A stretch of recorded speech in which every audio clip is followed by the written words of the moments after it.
यह कहानी एक आदमी और उसकी 3 बेटियों की है, जिनकी माँ कुछ साल पहले गुजर गई थी। तीनों बेटियां बहुत सुंदर थीं, लेकिन सबसे छोटी बेटी जैनब अपनी बहनों में सबसे ज्यादा समझदार थी। करमदीन अपनी बेटियों से बहुत प्यार करता था और उन्हें कभी माँ की कमी महसूस नहीं होने दी। जब बेटियां बड़ी हो गईं, तो वे अपने पिता के लिए खाना बनाने लगी। उसी गांव में एक विधवा औरत रहती थी, जिसकी एक बेटी थी। विधवा औरत हर घर में कुछ न कुछ मांगने के लिए जाती थी। जब करमदीन की बेटियां खाना बनाती, तो वो औरत अक्सर आग मांगने के लिए आती थी।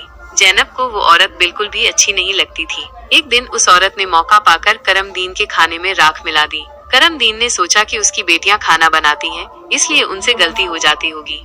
एक दिन करमदीन ने अपनी बेटियों पर नजर रखी। उसने देखा कि विधवा औरत ने उसके खाने में राख मिलाई थी। करमदीन को बहुत गुस्सा आया, लेकिन विधवा औरत ने उसे बातों में उलझा लिया और करमदीन ने उससे शादी कर ली। शादी के कुछ ही दिनों बाद विधवा औरत करमदीन की बेटियों से नफरत करने लगी और उन्हें घर से निकालने की कोशिश करने लगी। तीनों बहनें दुखी रहने लगी।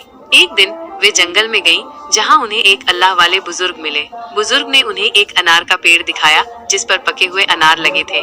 लड़कियां रोज अनार खाकर अपना पेट भरने लगी। जब विधवा औरत को ये पता चला, तो उसने पेड़ को कटवा दिया। इसके बाद बुजुर्ग ने अपनी उंगली से जमीन की तरफ इशारा किया और वहाँ एक नदी बन गई, जिसमें दूध बह रहा था। लड़कियां रोज दूध पीकर अपना पेट भरने लगी। जब विधवा औरत को यह पता चला, तो उसने उस नदी को भी मिट्टी से भरवा दिया। तीनों बहनें बहुत दुखी हुई और भूखी प्यासी अपने घर लौट आईं। उनकी सौतेली माँ उन्हें देखकर बहुत खुश